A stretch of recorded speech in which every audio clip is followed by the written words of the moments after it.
Hello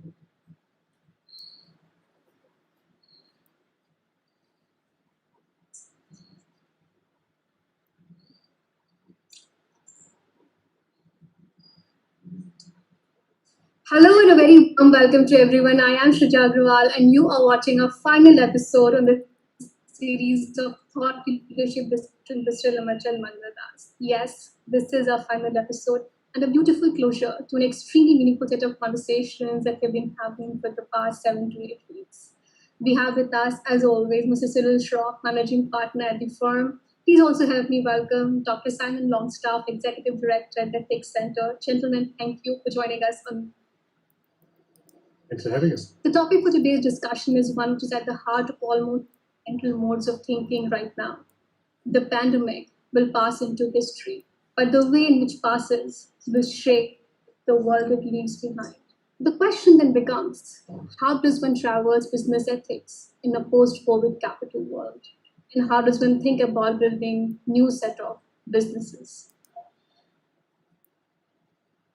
The famous leadership principle: the troops eat first, the officers eat last.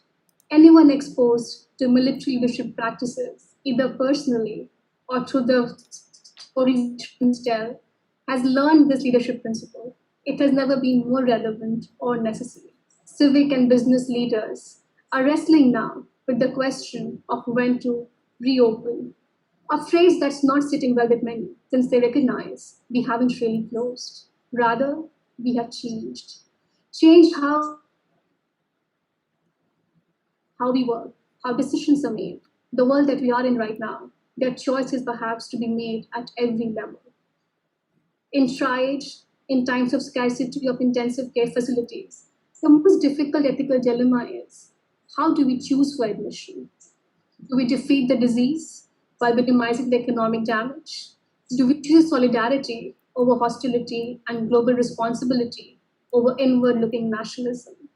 Do we seek to inherit a world which is better one post pandemic or a worse one? And like viruses, human beings have choices, choose well.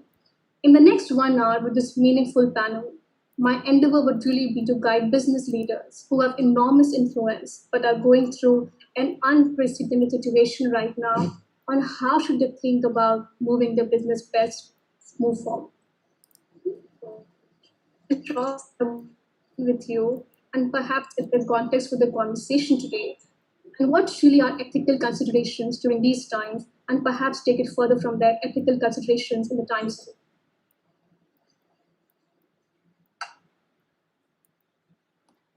Sorry, I missed that. May I start?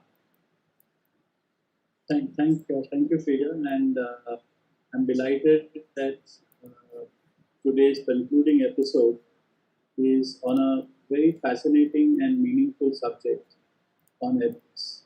And I see it beyond business ethics, but I think ethics in all forms of decision making. And I think it's a privilege for the audience and for us that we have someone of the eminence of Dr. Simon Longstaff, who joined us from Sydney, Australia. And I regard him as one of the foremost ethicists and deepest thinkers on the subject anywhere in the world. So I think it's going to be a treat to enjoy this conversation in the next 1 hour. So I'll just make a few brief introductory remarks and then we move on with the conversation. So I think first of all, we need to understand that ethics are not a luxury good, but they're actually a necessity and they lie at the heart of decisions, especially with those which are made during a crisis, because they're critical both for the current existential issues, but also the enduring decisions that will be taken for a long time, which will have impact over a long time. So Dr. Amartya Sen also reminds us in his book that business and ethics are not binary opposites, but in fact they are close friends. Business ethics also have economic benefits. Even Adam Smith, who one can regard as a kind of epitome of self-seeking capitalism, but also said that humanity, justice, generosity, and public spirit are the most useful qualities to others. Professor Sen also reminds us that on businesses behaving ethically, and particularly is very crucial in a developing country, so that trust is developed between the private sector and the state, between stakeholders and employees, between corporates and customers, and then the whole ecosystem as well. So it's probably even more important in a country like India. I believe that several decisions which we take, which kind of go with the label of administrative or policy or sometimes even political decisions, are actually deeply ethical decisions. And even for businesses, some of the choices that, and we will discuss this shortly, which seem like financial decisions or business survival decisions, are actually ethical choices. Each decision, whether individual or taken at a corporate level, has far reaching implications for everyone else. Sometimes even decisions which appear to be purely medical are actually ethical. For example, something as simple as wearing a mask. One may, at a superficial level, think it's about protecting just oneself, but it is also an ethical decision about protecting the people around you. Something as simple as that. And there are many, many such examples. We are in the land of the Bhagavad Gita, so I must quote a quote from chapter 18.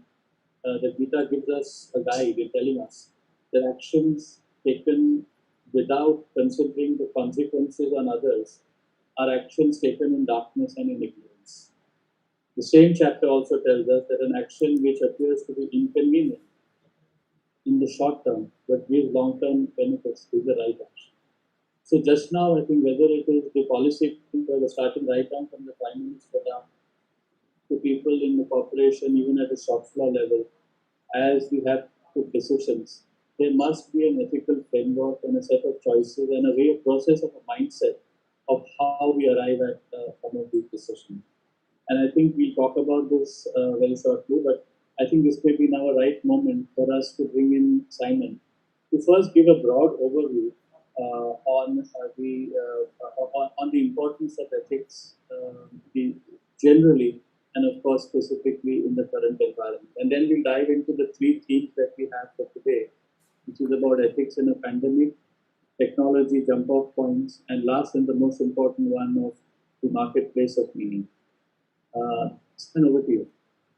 Thank you very much, Cyril and Shrija, for your introduction. And may I just begin by sending greetings to India from here in Australia.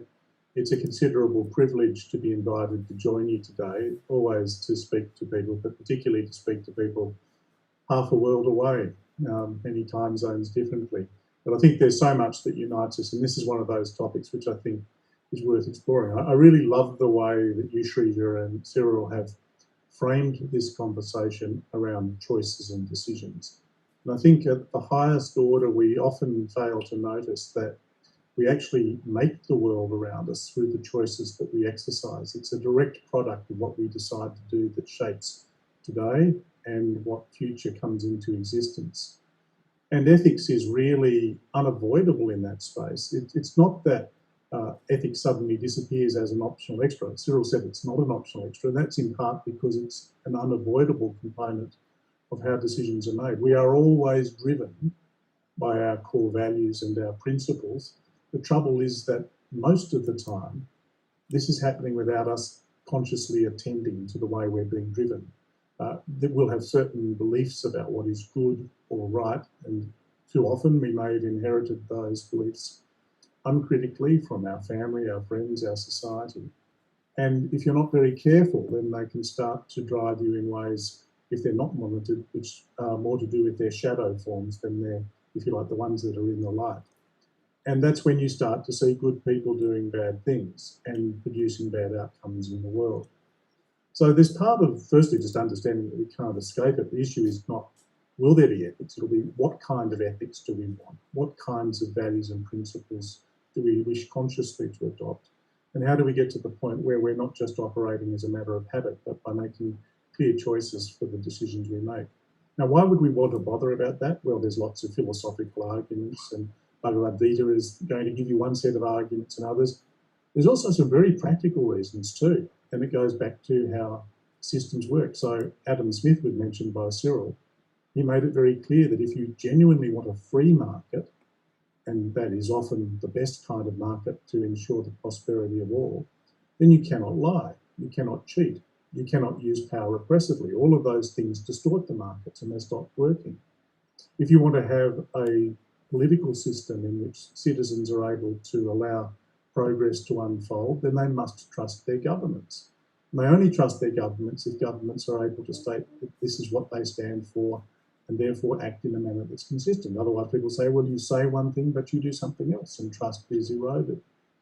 And I think the most interesting thing is that what this means for economics. So we're going to be publishing probably in about 2 months' time a piece of work which we've commissioned from Australia's leading econometricians and an economics consulting firm, looking at just what value a healthy ethical infrastructure provides for an economy. So I don't want to say it's just about the economy, but this is something which is worth noting.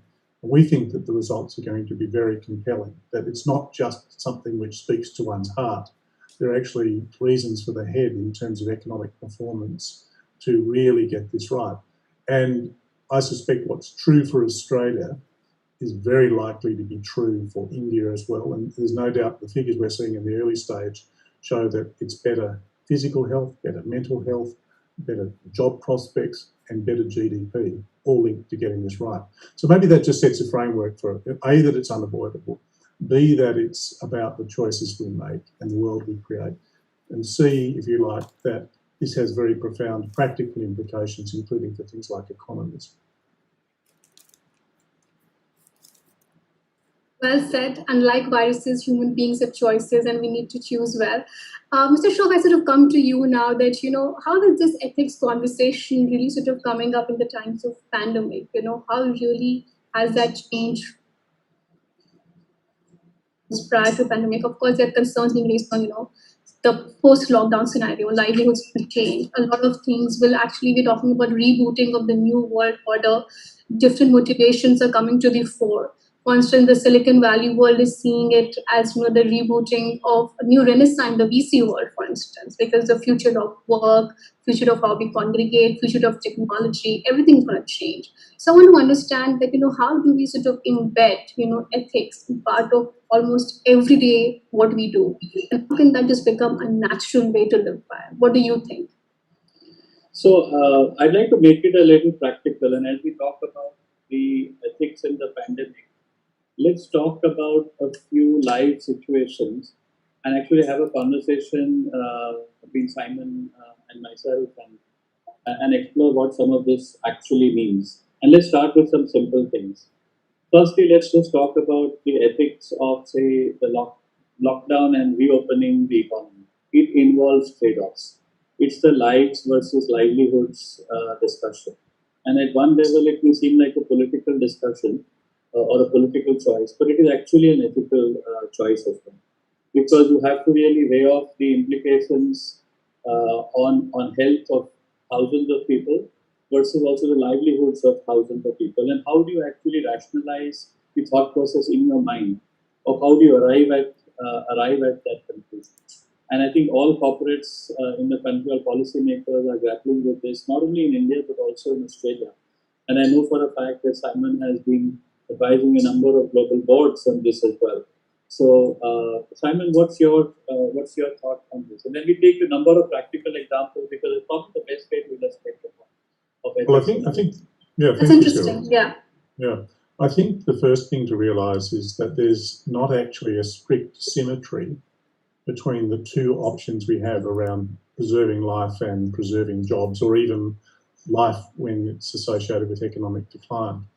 And the reason for that is this: when it comes to COVID-19, the disease caused by the virus, there is no vaccine, there is no measure available to humanity to prevent people becoming infected, and particularly to preserve the lives of the aged and others who are susceptible to the infection, other than to bring about a certain amount of isolation and quarantine.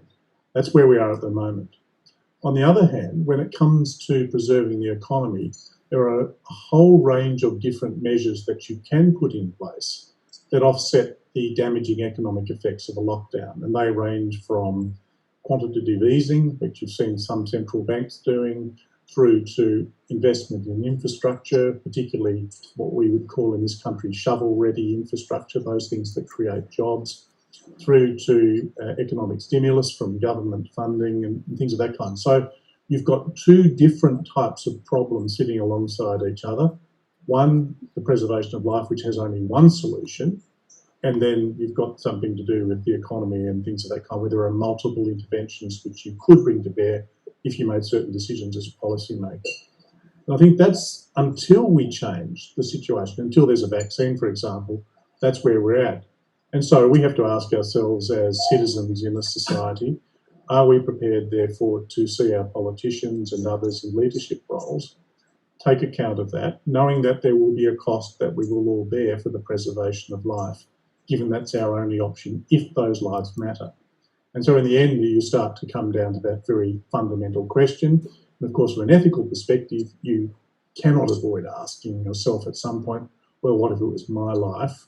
Or what if it was my mother's life or my father's life or someone close to me, let alone those of strangers? And of course, you begin to say, as soon as you personalise it to that degree, you begin to say, well, of course, I would have some sympathy. So a kind of moral imagination is called upon to bear in that way. And so this is what we've been looking at here. We've been saying, well, we knew we had to make decisions to preserve life, but not to be indifferent to the economic consequences, but to use the other machinery that we have available to us as decision makers to offset as far as possible the losses that might otherwise flow from that decision. If I can sort of change gear a bit, and let's talk about something a bit corporate, which is the redundancy decision. And this is about the choices that many businesses and corporates will inevitably have to make in terms of letting some people go. And again, it's at one level it's a financial decision, but at the other level it's an ethical decision. And it comes down to really whether you need to let a few go in order to save the rest as well. I think that it comes down to that kind of trade-off. And whilst it's almost inevitable for most businesses to take some decision like this, some guide us in terms of how can this decision be done ethically? How does a decision which has a harsher sum become ethically right? And is there a process element to it which kind of cleanses it and makes it fall in the right box? Well, it's not hypothetical for me. I've had to go through it in the last 2 weeks where we were making redundancies at my organisation, and we're a relatively small charity, but even one or two people, in our case it was 5 people, still is very much a demanding thing. So we've thought about it a lot, and as we've had to advise others too. The way that I think you've got to begin thinking about this is to recognise that you do have an obligation to preserve an organisation if it still has a reasonable purpose still to serve. I mean, if an organisation finds itself in the moment of a pandemic and it's really reached the end of its useful life, then perhaps in those circumstances you shouldn't try to hold on to it. You should accept that that moment has come. But in our case, and in the case of many businesses, they say, no, we have reasons to continue to exist. The products, the services we provide are of value. And therefore you begin knowing that that will ultimately be the decision. And so the question is then not about whether or not you have to make yourself storm-proof, if you like, to pull in the sails a little bit, which may involve loss of jobs, but how you go about doing that. And one of the things you realise when you do it, of course, is that it's not about fairness. When you make people redundant, it's not because they haven't done a good job or that they're not competent or loyal. It's that the particular function they perform cannot be afforded in the economic circumstances in which you find yourself. So being honest about that is a starting point, that you're not going to be making decisions which are based on justice, because there will be some people who, by every measure, have done everything they could have done to deserve their role, but that's not possible to be sustained. And just saying that for a start, of course, removes from them the burden of thinking, oh, I wasn't good enough, it's my fault, or something of that kind. The second thing to do is to only reduce to the level that you actually need to, but don't, I think, do so little as to make it uncertain on an ongoing basis. So you're better off making decisions now which allow for clarity for that point onwards, rather than it being, if you like, the death by the proverbial 1,000 cuts. make a larger cut now, know that you're going to do good planning, explain the reasons, be transparent with people about this. So that's all around the decision making that leads you to it. Of course, then the question is, what are your obligations to those who are going to leave? And in our case, and I would recommend this for anyone, you need to do everything you possibly can to enable the person beyond the statutory requirements that will be there in terms of paying proper amounts to ensure that they're supported. So we provided psychological support. For some people, it was a terrible shock. So we had that available. Outplacement support so that you can provide something that gives people a chance. And also just trying to think about ways by which you are going to enable them to be in a better position to secure a role. And of course, that raises an ongoing issue, which is that hopefully along the way you've been investing in your people so that they are more employable today than they were when they first came to join you. Now, all of that said, that doesn't remove from you the terrible burden of having to make that decision, and for others, you carry that. The one last thing I'd say about it, Cyril, is I think you've got to be prepared to tell people that you're not to answer questions just because people ask them if you're not ready to give a complete answer. Because I think too often you'll find people in leadership roles who will be pressed to offer clarity and they can't do it responsibly because they just haven't got enough information. So being honest about that and saying, look, I can't tell you now, but I will tell you. I'll keep you informed to the best I can once these things become clear. And we, in the preparatory discussion, we also talked about the survivor's dilemma, which I found as a kind of very fascinating concept of the guilt that the survivor has, of the guilt that those who are not fired or those who are not paid off are going to carry in their hearts after you've done the redundancy. And how does that play out? And how do you make sure that that does not become a kind of toxic influence in the surviving organization, which reduces its productivity? This was an amazing conversation. I'd love to have that. Yeah, this is the most important insight in terms of not just the redundancy phase, but the whole of a crisis. And the analogy I think is most telling is after something like a shipwreck or a natural disaster. And there are usually three major phases then. So we know from the history of these events that when the initial emergency begins, you'll find everybody coming together. They will cooperate fully. They will bend their backs to the oars, if you like. If you imagine they're in a lifeboat and they'll pull away from the scene of disaster. Then time passes and they enter the second phase where resources start to become scarce, where, for example, the water might be rising in the boat and there's not enough food and things. And we see two things happen then. One is that some people become quite selfish and they just look after themselves without any regard to the group. And other people become extremely noble. They say, look, I'm not going to survive this. I'm one extra mouth that doesn't need to be fed. Just let me slip over the side and disappear. And so these are like the people who become redundant, who in this case don't necessarily choose, although in some situations people will volunteer to reduce their hours or to leave. And then you reach the third phase, which is the part you're asking about, Cyril, which seems to be the best moment, but is actually the most challenging. And that is when you reach survival point, when the rescue vessel arrives or you find safety. And instead of people being uplifted and celebrating their survival, instead they are highly prone to feeling guilty about their survival. And as a result of that, they begin to shut down. And they ask themselves the obvious question, why me? Why did I survive as opposed to somebody else? What can I make of this moment? How can I go on given the damage that was done along the way? And that's true even of those who made the decision, who ask of themselves, how did I become that person who did these things? And it's at that moment, if you say to people, it's all right, you know, we survived, we're back, we're here. It does absolutely no good at all. It does nothing.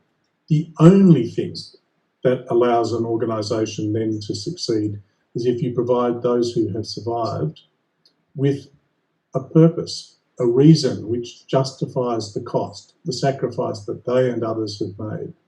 And it can't just be a glib statement, it can't be a few words here or there, it's got to be something that they can really commit to. But there's a paradox in this then, and that is that if at that moment, when you really need to have the purpose which brings people together, people listen to you and say, but that can't be true because of what we did in the past, then all of that opportunity is lost. And so the lesson in these crises is that you have to imagine the future you want to inform the decisions you make in the present.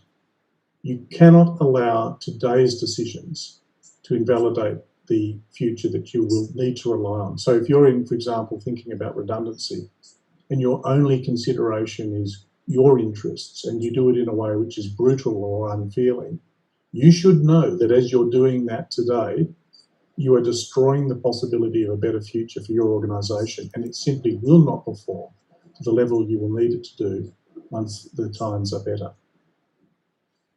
That's sort of very well said. And just talking about redundancies, I want to understand one thing, that this tech question sort of really keeps coming to the fore, right? That tech will eat away our jobs. So the thing is that if we are getting into an economy where there will be lesser jobs, so to speak, because of the slowdown and technology. So it's not necessarily a tech problem, it's a distribution problem that we have. And this entire question of universal basic income keeps coming to the fore. So how does one arrive at those decisions, ethically? What is the ethical framework to think through some of those life-changing decisions then? Well, I think, Treasure, what we have been seeing, one of the interesting things about COVID-19 is that I think it's given us an early taste of the future that we thought was a decade away. I mean, as they say, 2030 has arrived in 2020. Yeah. There's no doubt that technology, when deployed, will have a large displacement effect in terms of many jobs. Some people will go on and become crorepatties because of it. Others will just simply lose their jobs. And it's not just going to be blue-collar workers, it's going to be people in law firms, accounting firms. Basically, wherever anything can be automated, it will be automated. Now, some people think this is a terrible thing. In fact, I think it's not necessarily terrible by any means. There will be many forms of back-breaking labour and boring work that people will be relieved from. I mean, I'm sure people in Cyril's firm who are engaged in discovery, for example, would say, if somebody can save me from having to go through, boxes full of documents because an AI system will do it, they'll say thank you very much to the AI system. But they need to be catered for because they will go off, and it's not that they will not have a meaningful life, because it's possible to have a meaningful life without income, but without a job, but you need income. And this is where your question, Treasure, about the universal basic income becomes interesting. I actually think that one of the things, and this is only something I've been looking about a bit lately, is I think there'll be some interesting new sources of potential income, which, for example, are related to the value of data. So I've just been talking lately to people who say, well, big data is the future, think of the economic value that's there. Well, at the moment, we tend to think about the use of data, for example, as a liberty right around things like privacy or the right to consent and things like that. It's quite possible that in a world in which you cannot sell your labour, that what you will do is actually sell your data, your information. And that if there's a private cloud which is being developed where you can control access to this, you'll be able to make a claim to be paid for this. And I suspect that there will be a very strong political movement from people who are looking for new sources of income where they will say, my data now has value, and you must, as a government, at least democracies will be susceptible to this, like India, you must put in place the laws which ensure that I receive some value from that. So now we have to start thinking about how do you make sure an equitable distribution of the benefits of those things, taxes raised on the means of production rather than on labour, paying for data, the other things. But as long as we think about these things in advance, then I think what you can bring about is a transition which will be both just and orderly. The trouble is we probably won't think about it until it's too late. And there's just so many issues in this to do with everything from the design of the technology through to the economic system itself. So we are somewhere in this is a great India, way of thinking. Yeah. In India, we sort of started that journey, but there's still some distance to be covered. Let me now move to a medical aspect of the ethics of a pandemic and talk about something which I think in a country like India, which has so much scarcity, I think is actually quite live playing out in hospitals. Is a triage decision that has to be taken at hospital beds, particularly a ventilator. Is that, and I know that Italy faced this as well, as also some of the other countries the West are facing this. of how does a doctor or a hospital take the decision ethically in terms of if there was only one ventilator and there were two patients, which one will you save? And because there's no, it's a set of bad choices. And how does one create an ethical framework to take a decision fairly? If at all there is something like fairly and ethically for a decision such as this, which one will you let go? Well, as you know, this is a real decision in others. In fact, we've already been talking about triage, except we didn't give it that name in relation to redundancies, where you're saving a corporation. You're effectively engaged in triage. In this case, we're talking about life and death. But fortunately, there are reasonably well-established ethical frameworks for doing this, and there are also models for trying to assess, not in economic terms, but in terms of the quality, what are called quality-adjusted life years, QALYs, which are used for making an assessment. And what you've got to do is you've got to avoid the temptation to think that everybody can be just classified according to their belonging to a cohort. For example, you shouldn't say that just because someone is older as opposed to a younger person, that they necessarily should be sacrificed because they've got fewer life years to go. You need to take into account a range of different factors, which include, for example, the number of dependents they might have, their capacity to recover from the disease that they are suffering, because in some cases you'll find a person who's on a ventilator and you are not actually prolonging their life, which of course is a noble aspiration, but you might be using the technology just to make them die very slowly. And even outside of a pandemic, you find that people who are called in to make decisions or the euthanasia decision. Well, it's not even a euthanasia decision. It's just that if you ever asked someone, do you want someone you love to die very slowly because we have the technological means to make them linger? I've never met anyone who said, yes, please do that. The trouble is that too often in these decisions, no one explains that there is a difference between prolonging life and just making someone die slowly. So you have to look at the person as an individual, and you have to work out who then has a life in terms of the prospects for recovery, the people who depend upon them. There's a whole range of different considerations that you will take into account. And some of them may even go to issues of consent. For example, there are some people who say, should I be in a situation where I'm in need of a respirator, please take account of what we would call in Australia an advanced care directive, where I say, don't resuscitate me. I will have had my full span of life and I want to go. So those people make it easy in a sense for the medical practitioners who have to make these choices.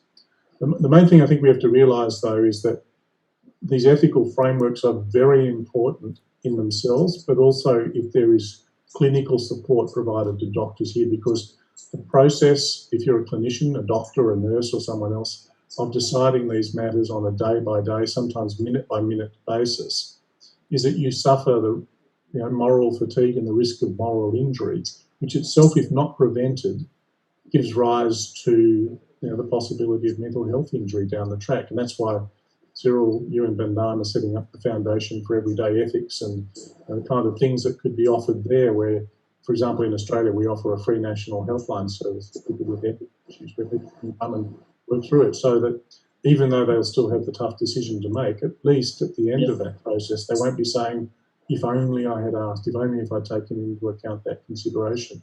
Because all you're ever left with in these cases is the least bad answer. There's no good answer as such. And you have to accept that you'll be operating in conditions of ambiguity. And live without the long-lasting moral injury of that decision. Indeed. And you can do that if you're assisted with the use of these frameworks and these kinds of support services in clinical settings to understand what was reasonable for you to decide and that you did know more. And that can only happen when ethics becomes part of the mainstream conversation and not what I call the luxury goods and opening the mouth. Yeah, and I don't think that it's just about technology. It's not just a technical question here. These human questions require the ethical dimension to be there to protect everybody. My favorite sort of quote these days is that, as we as lawyers are sort of known as the black coat guys in India. So I think this whole situation and this whole crisis is proving that the guys in the white coats are actually more important than the guys in the black coats. Particularly because the guys in the black coat can pick a side, whereas the guys in the white coats can't pick a side. They have to just rely on these ethical frameworks and come to the right decision. And as you rightly said, have to internalize it so that they don't live with a moral injury on a long-term basis? Well, because one of the other most important things in the whole of medical ethics, of course, is that they recognise the intrinsic dignity of everybody. So you don't look at a person in terms of their wealth or status or other considerations. You begin with this being a human life who's come into your care. And that both makes it bearable and unbearable when you make some of these difficult decisions. Absolutely. I'm going to move to another related topic in the medical space, and something which is very live in India just now, is about the ethics of extracting vaccines.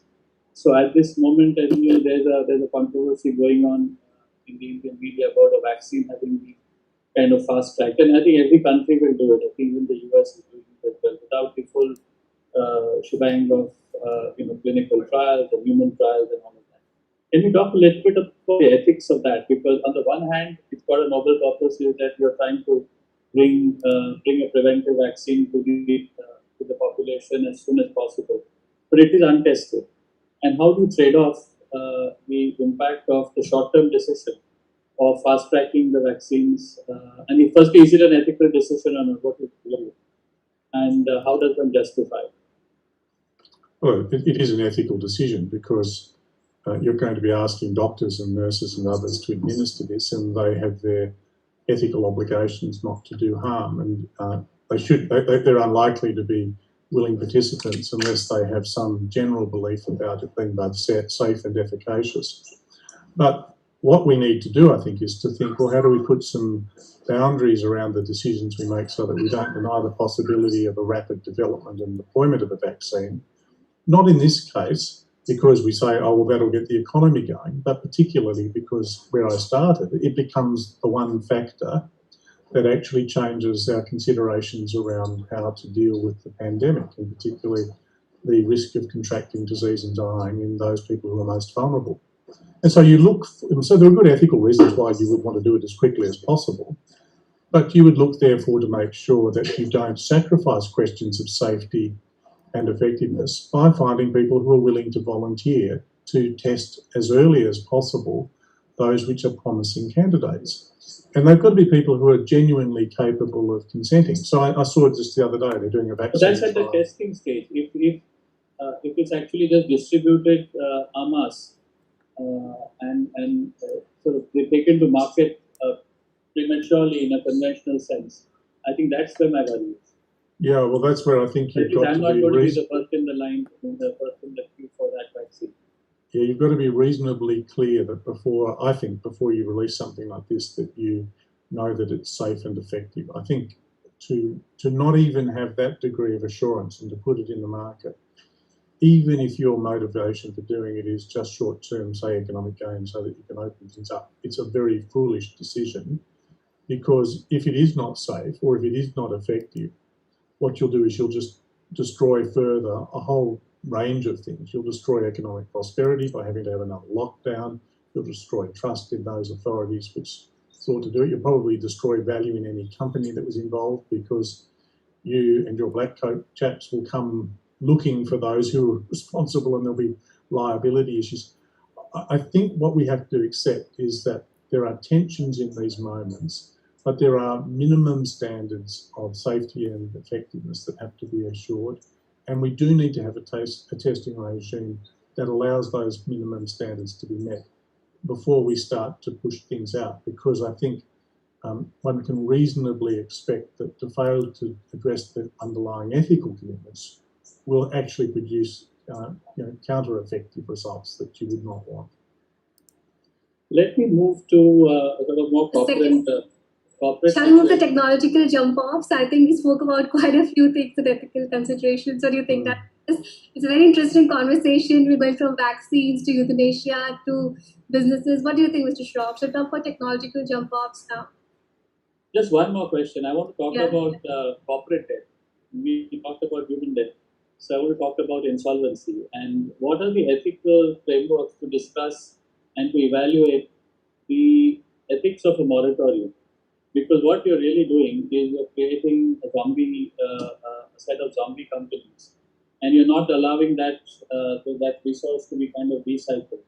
And we have it in India, and I'm sure many countries in the world, have imposed temporary moratoriums on insolvency and have actually just postponed the inevitable, which seems to be the right thing to do in the short term. And I think it sounds right. But I think there is an ethical trade-off which is not given enough weightage to in terms of what is the real price that you are paying.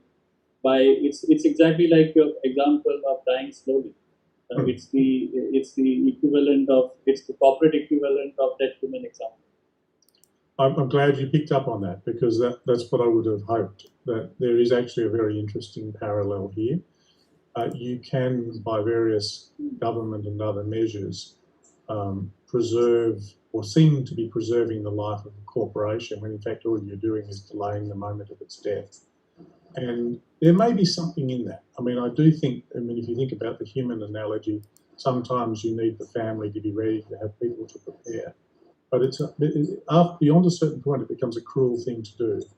And so I think what you do is you might say, when a pandemic hits and people are not prepared, let's put in the moratorium for long enough to put in place the measures we need to have people prepared for what's going to come. And that might include various other measures that governments themselves have to make to think about how the economy will adapt to this.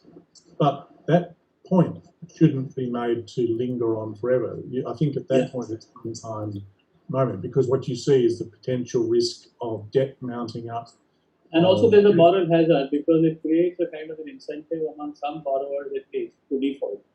Yeah, exactly. And so that's it. You start to defray the risks to those who are totally innocent without realising that this organisation was very close to the edge. And so you need to make sure that you don't do this for longer than is required to make that transition possible. Yeah. And then hopefully have people prepared for what's going to come. And if they can stave off that by rethinking what they do and recapitalising or the range of different things, fine. But otherwise, I don't think you can postpone inevitably and have people exposed, as you say, to the moral hazard of such a decision. Yeah, now let's go to your technology one. Yeah, I think we spoke about this, ethics in pandemic in quite a few areas, vaccines, business, insolvency. We gave some live examples also. My question is that tech is going to be all pervasive. Looks of it where it is. Like you very sort of quite rightly mentioned that 2030 is already here. When we talk about this entire future of everything conversation, one needs to understand that with great power comes great responsibility, something which tech companies perhaps not acknowledge so well. And in my conversations with this entire, so-called this pervasive idea going around is this technological instrumentalism. The idea that tech is just a value neutral tool. And a lot of these experts say that there's nothing inherently good or bad about tech because it's about the people who use it. And the example they often give that guns don't kill people, people kill people school of thought. But I think it's time that this kind of thinking is running out of steam, and perhaps technology companies need to be more ethical in how they devise their technology, and there's more regulation there. I mean, I want to understand from you, Simon, on how you think about this. You're absolutely right, and the argument that technology is neutral is just completely false. In fact, what we find regularly is that it's possible with technology, and guns are a good example, which I'll come back to, where you can actually design certain affordances within the technology to prevent those things that you might reasonably expect could go wrong. So, for example, a gun could be designed these days which has a hand grip which reads a fingerprint, which means that it's not possible for a stranger to pick it up unlicensed and use it for purpose. Different purpose. You can build in, once you understand that you have a responsibility, then you can start to design into the technology those various measures which make it appropriate to use. And so I would argue, and have argued in some of our publications, that if you disconnect technical mastery, if it's not connected to ethical restraint, then it gives rise to all forms of tyranny, where people start to do very bad things with technologies that were there. But it's not just their problem, it's also the designer's problem. So I think now we have the capacity for technologists to ask themselves, when they're designing their technology, what are the fundamental ethical principles which ought to be built in at the design point? Without limiting the technology they develop, how can those principles be proven to be in place and given practical effect to a disinterested third party, say an auditor, who assures that they are there? And how do you use things like blockchain to monitor the provenance of this? And we were having a conversation here in Australia on Monday about big data and the public good, and looking at different technologies. And one of the things which we were floating was the possibility that you may even create a regulatory sandpit in which all kinds of technologies need to be tested. A bit like we were talking about with the vaccines. They've got to be safe and they've got to be effective. And unless they can be proven to be safe and effective, then they shouldn't be released into the market. That means addressing many of the different issues that you have been pointing out, Shrija. When the fact that you can do something doesn't mean you should do it, and we need to be alive to that fact. But build it in first, and then instead of holding back the technologies, we should then liberate. I'll give you just one example that we all know of how badly this can go wrong. When Monsanto first released commercial-grade genetically modified organisms, they did it in a way because they failed to attend to all of the ethical questions in which they destroyed value for themselves, but they also denied humanity for decades some of the beneficial effects that could have been harnessed if they'd got it right in the beginning. And I don't think we should be anti-technology. We should be pro-technology. We should be pro what it can do, but only if it is shackled with that degree of ethical restraint that is necessary to make it useful to humanity. Yeah, and what about this entire conversation about artificial intelligence, which is really being labeled as the new electricity now? AI is the new electricity. What about ethics in AI? For instance, if there's a self-autonomous driverless car and there's an accident, how do you regulate that? And where the ethics question, comes in with these kind of, conversations there. Well, these things, there's a whole range of different things in technologies, and we'll come back to driverless cars in a moment.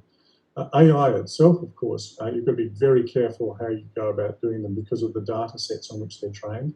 We've already seen many examples of algorithmic bias at work, particularly in places like the United States. And a number of places still are not competent enough to allow them to be exclusive decision makers because you need a human being to act as a translation. And there's a couple of different levels there. For example, AI is already more able, it's accurate in diagnosing a number of different forms of cancer than, say, a human pathologist. But it cannot tell you that you have cancer in the way that a human doctor can, because only a human actually knows what it means to be mortal. So they can tell you something about the disease with an affinity to you as another mortal being that a machine can't replicate. On the AI issue, we've been doing some work on this, some novel solutions around this. Typically what happens is most people try and solve the the automatic car problem by treating everything as a network problem, including the human beings. What they fail to do, though, in doing that is, A, they violate an important ethical principle in that human beings should never be used simply as a means as an end. They're not just tools. But also, they fail to notice, for example, that there's an asymmetry between the driver or occupant of a vehicle and a pedestrian, say. So if you're a driver or an occupant of an automated vehicle, you consent when you enter that vehicle to a range of different considerations, which could include to the fact that your life may be at risk should the system behave in a way that's unexpected. The pedestrian that steps off the curb has never consented to that. So from an ethical perspective, they are already in a privileged position. And then you would say, well, okay, what's the next stage of principle you would build into an autonomous vehicle? You might say, well, first principle is protect those who've had no chance to consent to be exposed to the risk. Secondly, you might say protect the lives of others who might be third-party potential victims. And the third and last consideration is protect the life of the occupants of the vehicles. And in each of those levels, you're trying to minimise damage done to the others. So it's a bit like Asimov's law of robotics. You've got a series of nested principles, each of which has to be given consideration. But the point is, to get to that, you have to start not just seeing this as a network problem, but as something in which you actually acknowledge the intrinsic dignity of the humans involved and something different about their relative circumstances. And those are the sorts of conversations we need to be having, which are not just about technical solutions, but about principles that ought to inform the design of the system as a whole. So a couple of Yes. sort of practical examples on the ethics of technology which are playing out in India, which I want to just come to and discuss each of these. Firstly, I just want to talk a little bit about the ethics of contact tracing Contact apps. tracing apps, yeah. And we've got our version, and I know Australia has its version as well. I think the world has taken a view that the current priority of public health is more important than the right to privacy, and let's just talk about that. The next one, which I want to talk about right after that, is about access to justice and the ethics of online courts. Because on the one hand, it at least just keeps the access to justice process moving on, but it also has a very exclusionary effect on small litigants who don't have access to technology, or even practitioners who don't have access to technology. And then how does one kind of justify the moral dilemmas which are associated with that? And the third one, which I want to talk about, is the ethics of working from home. Because what has happened is now the phrase about actually living at work, and the home and the office are kind of fused as well. And I think there is an ethical boundary that has collapsed there as well. So let's talk about each of these three very quickly. Well, here we are all working at home today. So, look, the contact tracing and privacy, that's a classic issue between a private good, a personal good like liberty, and a public good, such as public health. What one seeks to do in there is to have governments hopefully developing frameworks in these situations where they assure the public, in a way that actually can be trusted, that the data that's collected for contact tracing is used for no other purpose. And so this shouldn't be just a trust me where the government, although I'm sure your government may ask you to do that. It's got to be that you expose the mechanisms by which contact tracing is being undertaken to independent... I think transparency is the answer. Yeah, absolutely. Totally independent, rigorous scrutiny by disinterested parties who've got a commitment to maximise privacy to the greatest extent consistent with the public health outcomes that need to be thought about. But beyond that, the notion that we should do things for the public good, even if we don't particularly want to do so, is an uncontroversial proposition. We pay taxes, not many people want to do that, in order to have public goods provided. We obey the law, even though it may be inconvenient to us, because that is for the public good. So the duty of the citizen to accept some restriction on their liberty for the public good is unexceptional. In the short term. In the short term, and only to the extent that is strictly necessary for the public good to be achieved, as validated by a disinterested third party. But the problem, I think, in most societies, and including ours, is that nobody trusts that the state will actually keep the data and their information strictly for that purpose. And this is the terrible cost that we pay when you have bad politics and bad politicians. The trust that they destroy, and we have them here, and you may have some in India too, the cost of that loss of trust is not for them. They never pay the price for it. The whole of a society pays the price for not being able to trust its politicians, and the price is paid precisely when it's most needed, which is at times like this, when you have a pandemic. And, it is a tragedy whenever there is a political system that so badly lets down its people. And we've had it here where we're reaping some of the product of that. And I feel sorry if that's also true in India. But it's ultimately, we as citizens in a democracy have it in our hands to elect people who are deserving of our trust, not just claiming it, but actually trustworthy. Now, your second case, Cyril, beyond that... No, just on the first one, before I go to the second one, is there a design idea in relation to how these data privacy, these contact tracing apps could be devised, which could partly mitigate the problem? Is it a design defect, or is it really about political trust? It's both. Firstly, you can do bad design, and you can have, everything from where the data is stored, whether or not you have data sovereignty, where the servers are and all the rest, through to the way in which you have agreements within departments to, for example, you want to quarantine the data so it's not being accessible by the police or by some other agency. There's got to be absolutely strict data governance provisions put in place for this. But people won't believe it if you have an untrustworthy political class even if you try and reinforce the system with a disinterested and informed third party who provides assurance. And that's the risk, which is why you find in countries where there are choices, a relatively high proportion of people who say, I just don't trust it, I'm not going to put the app and things like that, including here. Second case, Cyril, was the online justice system. Yeah. So I mean, I think courts all over the world have moved at least for urgent matters to the online court, but it's also created a backlash that, you know, I'm a poor litigant, I don't have access to justice, I was struggling with it anyway, and now I'm completely excluded because I don't have a Zoom or a you know, Microsoft Teams through which I can connect with the court system. So access to justice has completely been shut down.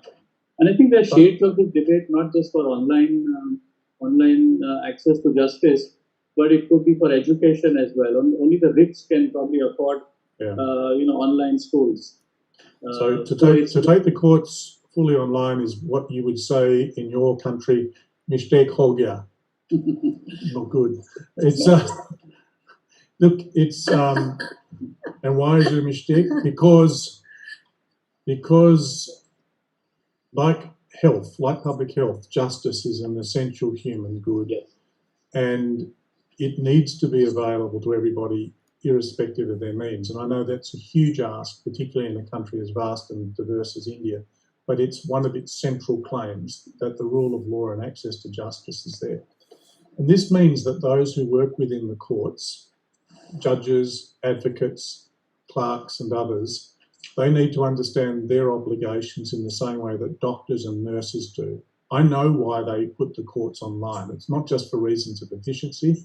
It's believed that that's a safer thing to do. But if the courts are going to operate, and the other option is to close them down for a period and have matters not decided, but if they are going to operate, those who work within the legal system need to understand they need to have a certain degree of mobility and sacrifice for the public good by which they take the risk of exposure, albeit with controls like, you know, physical distancing, sanitisation and other things, so that every single person across the subcontinent has opportunities to have justice. It's very difficult in such a big country of 1.2 billion people with so many below the poverty line. So it's a hard one for India. But putting it online doesn't make it any easier. And the point is, when you know that it's hard, I mean, I suspect that there are a number of things beyond cricket which people in India all share as an aspiration to be great at. And one of those would be justice. There's a strong trend, you know, train of thought within India about justice, well before the British or anybody else turned up, you know, way back. Upanishads. I mean, that's you got the Upanishads and goes back to Ramayana, because the ultimate gold standard of good governance was the Ramrajya, and that's the standard to which we hold ourselves. Ashoka, all, you know, there's so many different things you can find where it's a deep run thing within India. And so you don't want to make something which is inherently difficult because of the size and complexity of the nation even more difficult just because you use a technology. If you really are committed to digital justice, then ensure that every single citizen of India has easy access to this service, and that might involve innovation of its own kind. Your third case is working from home. And working from home, tech, all of that. Yeah, well, of course, not everybody has quite the luxury that we do to be at home and have the means to do this. It's the notion of equality or inequality in the digital world, which we've just been touching on, extends well beyond justice to other things. But I mean, you don't want to see anybody having their life completely dominated by their work. And there are some. This isn't to say that there should be this narrowly confined set of hours that people work. There are some people who love their work so much that they would just do it 24 hours a day, you know, if they could. You know, that's how you're like, you know, there you are, Cyril, you're one like that. Shrija, I can tell she is also absolutely passionate about her work. But we shouldn't think that the move to go back to our homes as we are now should be some kind of compulsion to spend more time. And I think it's as much about personal responsibility to be aware of this, and for employers to make sure that they don't exploit their employees simply because they can on these moments. And that's the key. And so you've got to think about this as a holistic way, really, as a system.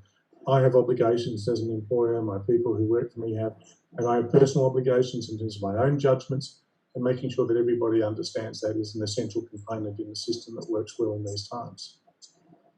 I want to move to the last bit now, which is, I think, the grand finale of this conversation about the marketplace of meaning.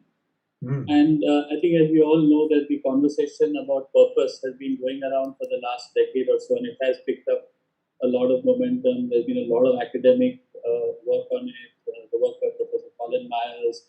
Also, a lot of the global leaders got together and signed a declaration last year. India moved from shareholder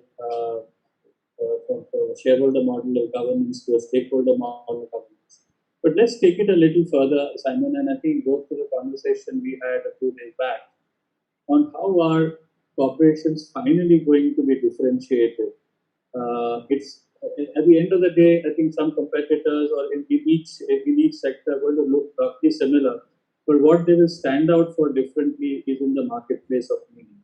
So how does one construct that marketplace of meaning, and what is that concept? Well, the way I think of it is as a new ecology for business.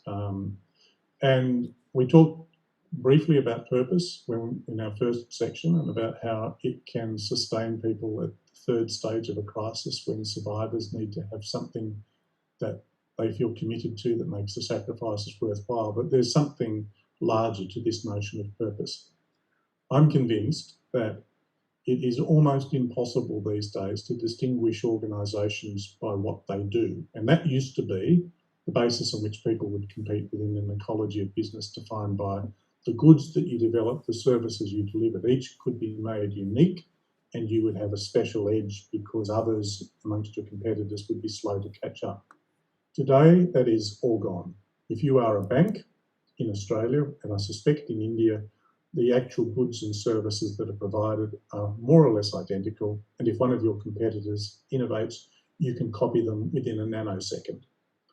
And that will be true pretty much across every industry except those that are truly developing at the cutting edge of innovation. So in that world, the only way that you can compete is to define yourself not by what you do, but by what you mean, which means having to have a clear sense of the values and principles that define your particular character within this ecosystem of meaning. And the good thing about that is it means that you don't have to be like someone else. You don't have to have this marketplace where everybody becomes bland and beige. You can think of it more like a kind of a riot of colour, Bollywood scale colour, if you like, where everybody has their own distinctive character, and where the test is not are you like someone else, but how much are you like the thing you claim to be? Because it's about authenticity in this world. And that authenticity isn't just a fluffy concept, it's about who you recruit. It's about the systems, the policies and structures you put in place. It's about the nature of the supply chain that you bring together. It's about the quality of the leadership you have. It's about everything that you do, from the face that you put to the marketplace in your brand through to the person who's on the phone answering a question, or in a factory or a delivery centre. And if you can build a corporation around that sense of meaning, then you will shine within your niche and you will attract capital, employees, customers, colleagues, all of these people, because they'll want to be part of that niche, while others will be competing for other groups of people. And I think it's going to have radically transformative implications, particularly for recruitment, but it's something which is going to happen. And I think smart companies are on the front foot in adapting to this new ecology of meaning. I want to understand from you that at a time when a lot of companies, look very similar from a distance, all of them speak the same language, that we are using technology in the most effective way. We want to provide the most seamless customer experience. Can really the meaning and purpose be the ultimate differentiator for all of them? And as an entrepreneur, how do you embed that in the design thinking, the way you think about your product, service? How do you sort of start with that then? Yeah, you're right, Shrija. And it's a pretty boring world where everybody's the same, where they're all using the same buzzwords and things like that. What you've got to do is you've got to find your own narrative, which is grounded in your own distinctive values and principles, and the way you tell that story to those that you want to recruit. So you, in the old days, people would come in and they'd say, oh, I don't have to care about what you stand for, I just have to obey your rules. Tell me what to do, I'll obey the rules, tick, tick, tick, tick, and I'll do my job, and that was fine. Can't do that anymore. That's finished. You need to find people who've got an affinity with the core purpose that you've got, with your values and your principles. Not as clones, but as people who have, as I say, an affinity, a kind of, yes, I want to be part of that. Law firms are the same. You'll find Cyril's firm is different to somebody across the road. They'll have a different character because of their history, their aspirations, and you want to build upon that. And then if you're in the technology sector, it's not just about your brand, it's also about saying, what are we going to do? And what problems do we want to solve? What's our niche in that area? How do we want to do that distinctively? What are the values and principles beyond those which I think should be core to everyone that we want to bring to bear in terms of our design philosophy? And if you want to see a classic case of that from the past, the not so recent past, just look at what distinguished Apple from its competitors. It was designed, led by Jonathan Ives, actually built into the fabric of the technology itself. And they are distinctively, you can just pick it up. You know it's an Apple product the moment you pick it up, pretty much, because of the way that the design was developed, particularly in those early days. They stood out. That was their niche. So I think it's the same now, but it's about taking that thinking, that design thinking, but with its, and recognising it has an ethical component. It's not just about the colour of something or the shape of a bezel. It's about the values and principles which then infuse everything. And that's why I say you have to have your systems, your policies, your structures, your recruitment. Everything has to be in alignment, because what you want each of these organisations within this ecosystem to be is like what they claim, because that's how they build trust, reduce costs, and have higher performance. Wow. My last question really is about, this ethics, morality, and law. How are they different and how are they similar? It looks like the very thin line of difference between these three, one feeds into another then. They're actually a bit more different than that might suggest. They are related, but they're quite different. If you like, Treasure, where that line is thin, it really matters, like a lot of things in life. So if we just work backwards down to the deepest level, law is an expression of what we, in codified form with enforceable provisions, of things which at a deeper level we think to be good and right. So murder is not wrong because the law says it's wrong because it's a violation of something deeper, such as a moral right to life. But we've decided collectively that we should give effect to that belief by codifying it in the law. And in that sense, the law is contingent. There could be laws that said you must or must not do almost anything. It's just the fact that humans have decided that. Now, there are some people who say, well, actually the law can be related to some kind of deeper level of natural law, and that relates to some notion of morality.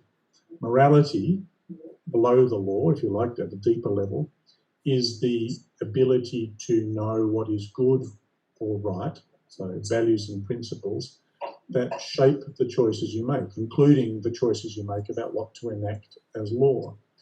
And so we picked these up. There are different moral systems. There are those different systems within India and outside of India, from philosophical traditions, religious traditions.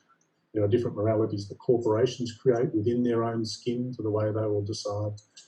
And that can be taken up in a way which people apply without too much thought. Then you get to the deepest and most profound level, and that is ethics. And the difference between ethics and morality, and they both have values and principles, is that in ethics, it is by definition about living an examined life.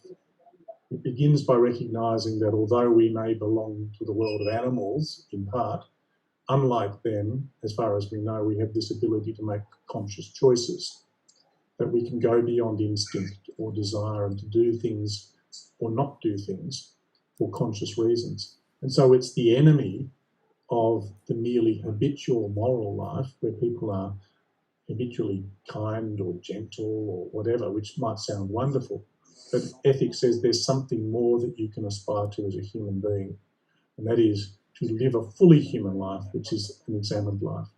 Now, they all have their place together, but with those subtle distinctions, they really matter, because at the ultimate level, it's a question about what kind of being do we participate in as human beings.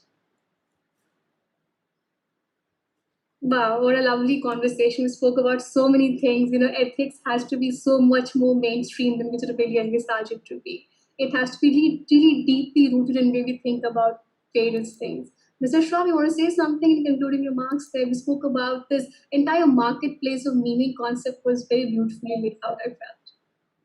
No, absolutely. And I think the right place to end was what Simon sort of just said just now on living the examined life, and that's from Socrates. And I know actually it's such an important concept on Simon's work that he has it as part of his email signature.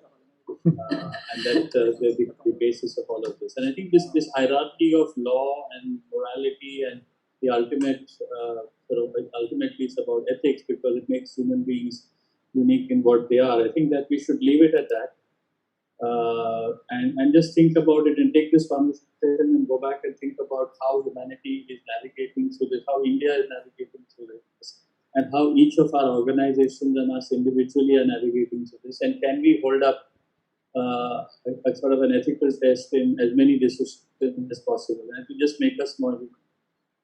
So that was the purpose of setting up this conversation today, and I could not think of a better concluding finale episode. We should make us think about these things for a long, long time. I think the number of questions we should take them. Shija, you're on mute. I'm just saying I'll just do my rapid fire quickly and then just take up some couple of questions. That's fine. So my first question to you, Dr. Simon, and it's like one word answers, very quick answers. One word to describe how this pandemic will go down in history. Unforgettable.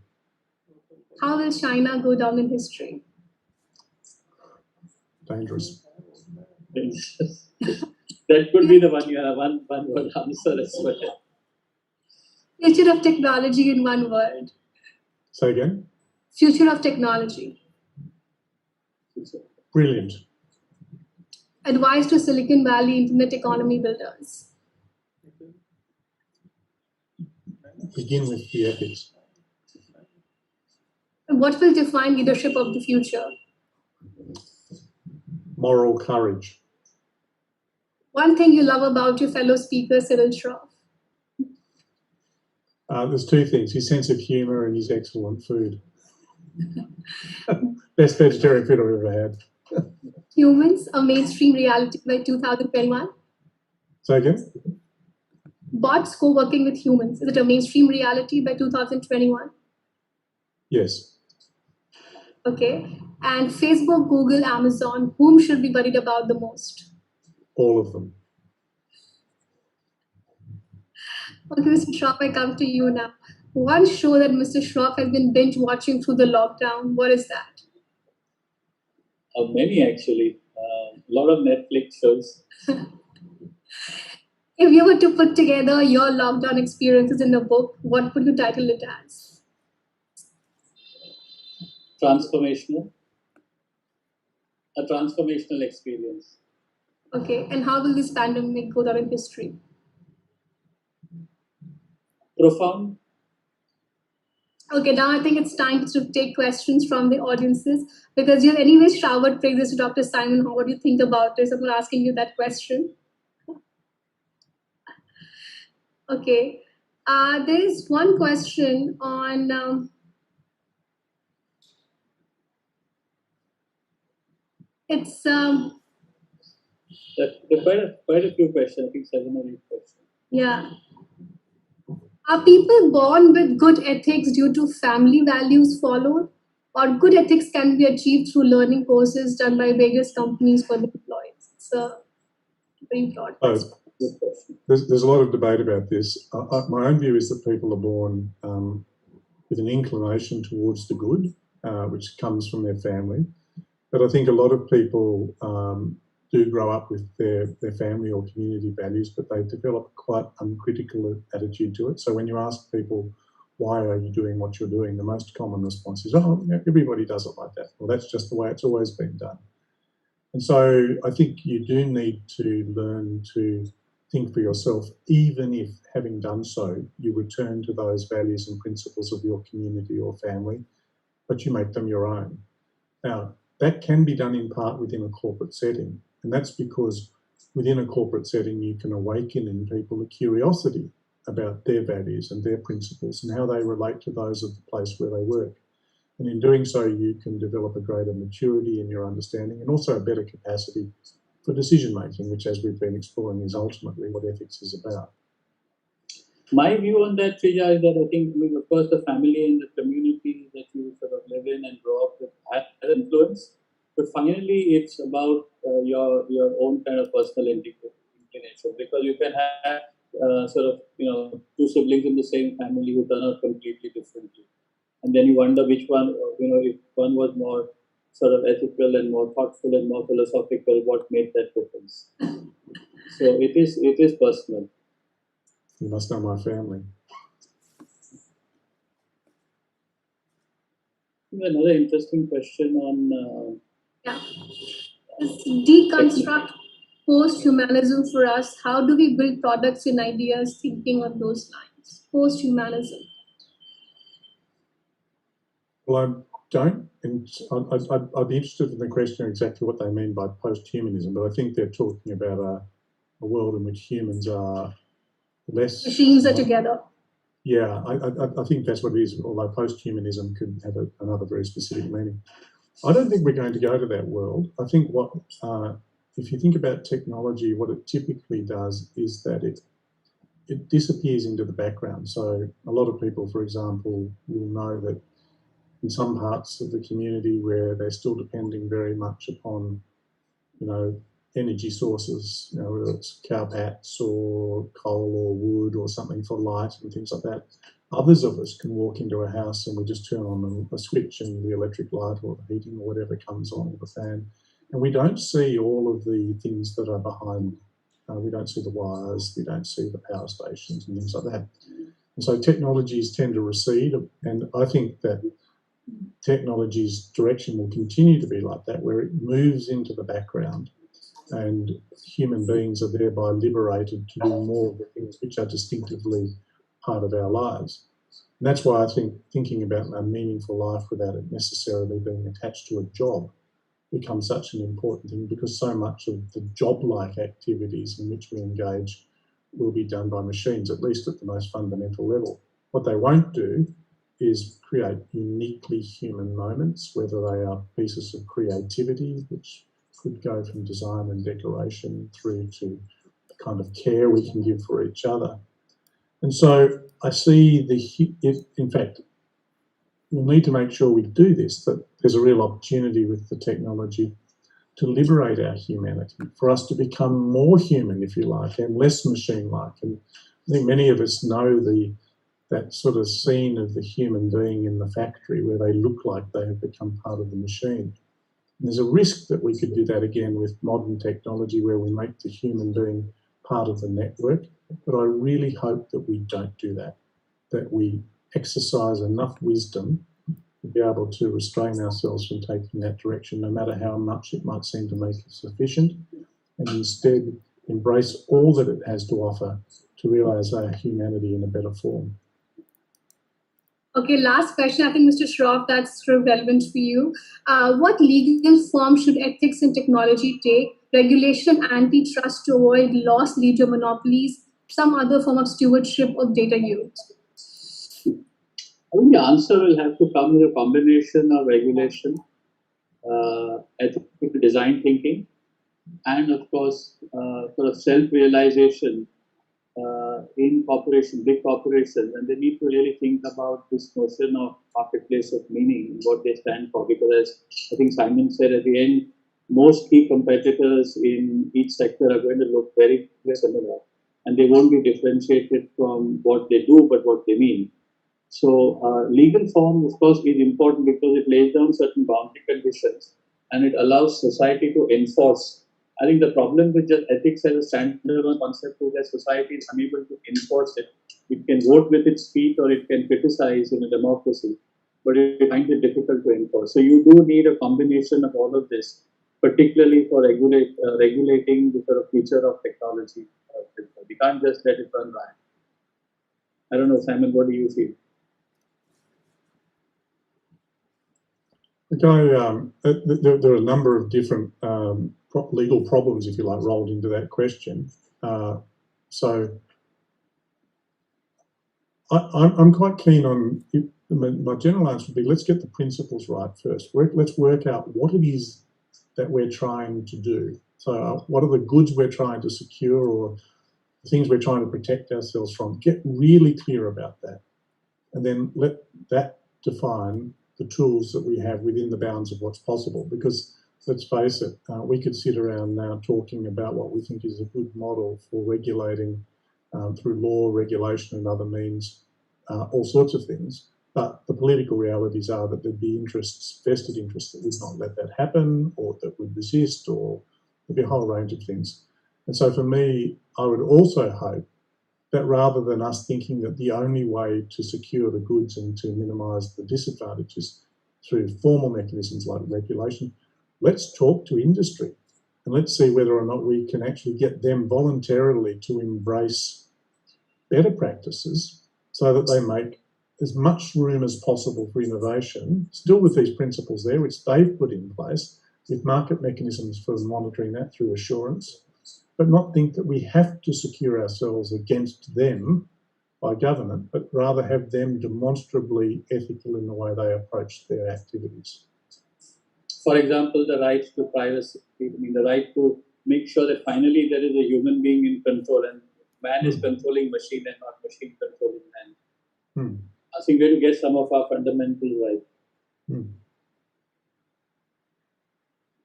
Thank you, gentlemen. That was such a meaningful conversation. We unraveled, various thinking lines, and it was so beautiful to dive into such concepts like marketplace of meaning, the live examples of ethics in pandemic, and how this conversation needs to get much more mainstream than what it really is. I think you will definitely miss our Saturday at 11 with this entire thought leadership discussion with Cyril Amarchand Mangaldas, who is coming to a beautiful closure today. Thank you, Dr. Simon Longstaff. It was wonderful having you. It's sheer pleasure and privilege to be hosting you. And I would say that please do stay safe till time. See you next. Goodbye and good luck. And thank you to all our audiences for all your lovely comments that are pouring in at Zoom, and we're getting this huge feedback. Please keep them coming. Till I will see you next. Goodbye and good luck. Thank you.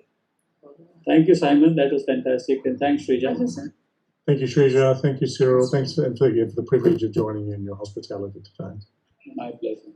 Except that we can provide you the food, but that will have to wait. I live in hope, Cyril. फिर मिलेंगे. Thank you.